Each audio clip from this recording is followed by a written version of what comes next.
Examination of children's creative writing insofar as they nevertheless show some age-related traits which in one form or another and under one condition or another may also show up in our children. Finally, these results are of some interest because they provide us with material we can compare to our own data on other lessons. The data the author cites show how the main topic of the poetry and prose of boys and girls varies as a function of age. Personal experience figures little in the poetry, but in the prose such experiences have a dominant place, which is especially clear compared to the preceding 14 to 15 years.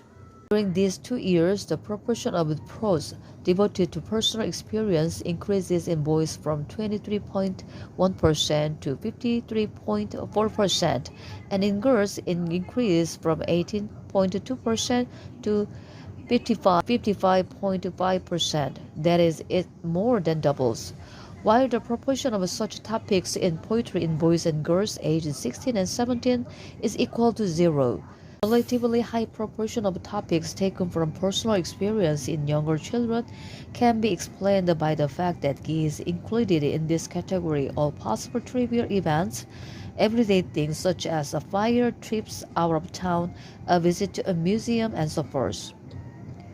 Only 2.6% of prose works and 2.2% of poetry relate to the events at school. To such an insignificant extent does school life touch children's inner world. Erotic themes, on the other hand, are more represented in poetry than in prose. Erotic motifs occur earlier in the writing of girls than in those of boys, at age 12 to 13. While this topic is virtually absent from writing of boys, it occurs in 36.3% of the written work of girls, after which it decreases between ages 14 and 15 and then increases again at 16 and 17 and is again higher for girls than boys.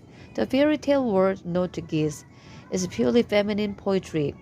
Boys know nothing about it. The insignificant number of social motives in the poetry and prose of young German writers is very interesting. Such topics are absent from poetry at almost all ages, while in prose they represent a small percent, equal at the maximum to 13.8% in